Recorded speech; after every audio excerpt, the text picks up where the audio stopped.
Okay, so, Open ka. Bakit ka nagsiselos? Anong pinagsiselosan anong meron dun sa isang yun, babae na yun yun. na bakit sa kanya meron kang nararamdaman? May trigger point.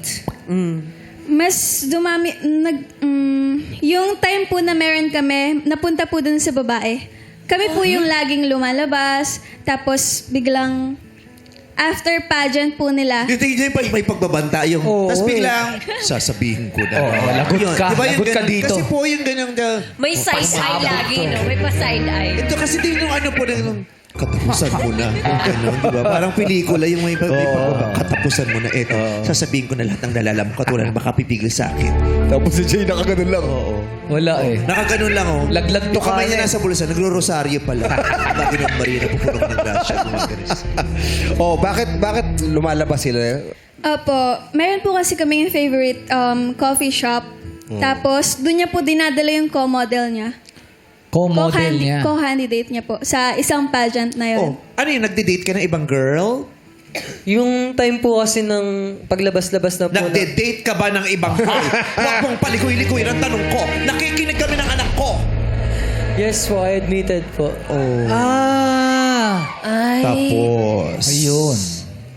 Alam Kaya mo, siya may nawala gusto din, may gusto sa'yo yung babaeng kasama mo. Nung una po, wala po talagang ganun na ano. Kasi po, inaano ko rin po sa kanya yung trust niya po sa akin. Nawawala po lagi sa pag-iisip niya ng kung ano-ano. Hanggang sa ako po talaga yung nakakita dun sa other girl po na ko-candidate ko ng yung oras na po na binibigay ko sa kanya. Hanggang sa tumagal po ng tumagal, nakita ko po sa kanya yung time po. Yung, Nako, lagi na natin yung curve narinig po, yun yung eh. curve. Yung ganyan. Nung simula, wala naman talaga yun eh. Diba? Yung Pero hanggang bandang sa dulo. tumagal. Bakit ano, Hindi Jay? ako naniniwala. Simula pa lang meron na yan. Kaya nga, yun na nga. Yayain mo dun sa lugar na ano, tas dalawa lang ba kayo nun? Nung una po, kami po ng mga co-candidates ko po. tropa. Tapos hanggang sa nag-ano na rin po ako, nag-attempt na po ako.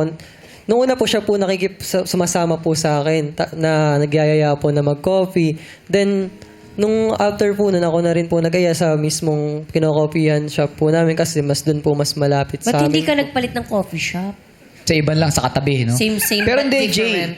Di ba sabi ni Kayla, iwasan mo na yon dahil nagsaselo siya ron. Bakit hindi mo tinigilan yung Hindi mo girl na nagawa. yun?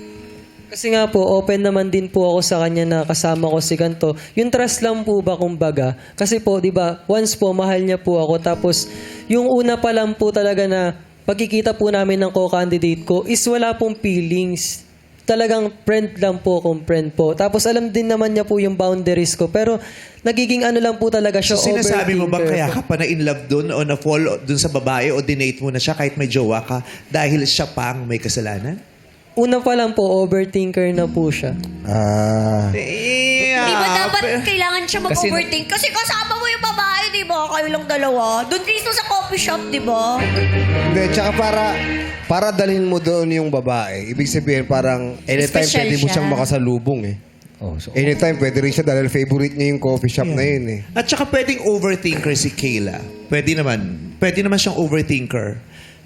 Pero yung pag-date mo dun sa babae at pag-chika mo sa babae habang may girlfriend ka is your choice.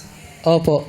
Pero clarify ko lang din po, Meme, na yung time po kasi talaga na yun, lahatan po kami ng co-candidates ko. Tapos yung... Yan ang simula. Paglabas-labas na po namin, yung na fall out love na po talaga ako sa kanya nung last October po. Nung Pero bago po kami maghiwalay po. Ayun po yung nadalas-dalas po paglabas namin nung girl po. Yeah, pero na-fall out of love ka o hindi, kasasabi mo lang, hiwalay na ba kayo overthinker. nun? Hindi pa. Hindi ba po? 1 month before po. Tsaka sabi niya kanina, yung gusto niyang mahanap kay Kayla, doon niya nahanap sa babae. Yeah.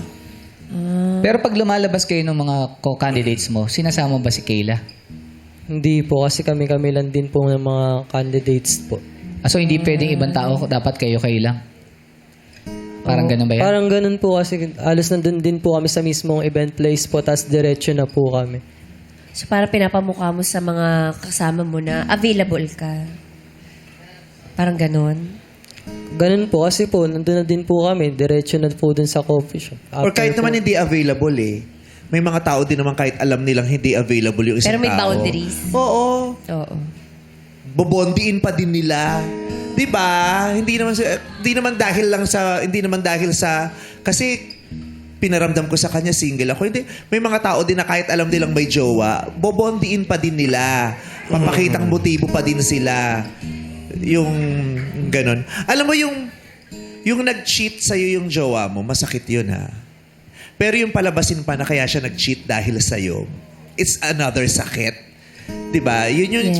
Yun parang, so ako pa may kasalanan. Ako na nga niloko, kasalanan ko pang niloko mo ko. 'Di ba? Yung parang, meron siguro siyang pagkukulang. Siguro talagang masakit. Nakaka-stress naman talaga yung jowang overthinker. But again and again and again, once you cheat, it is you who decides. It is you who decide to cheat. 'Di ba? Ikaw yung nagdesisyon nun, hindi yung jowa mong overthinker. I admitted naman po, Meme. O dahil dyan, second year ka na. Na-admit na, second year. Yung ganun lang. Kasi pasasabi, baka sabihin pa nila, gaslighter to si Jay, di ba? Yung parang pinipilit mo pang pinipilit mo pang paniwalain o gawin yung narrative na yung kasalanan mo hindi mo kasalanan. Yung kasalanan po ay dahil dun sa kay Kayla. Opo. Parang nangyari pa nga, kakabintang ni Kayla na baka magkaroon kayo ng relasyon yan. Parang Totoo pala. tinotoo mo na lang eh. Sige, gawin ko na nga lang. Total, binibintang mo naman sa akin. Yeah. Parang, di ba?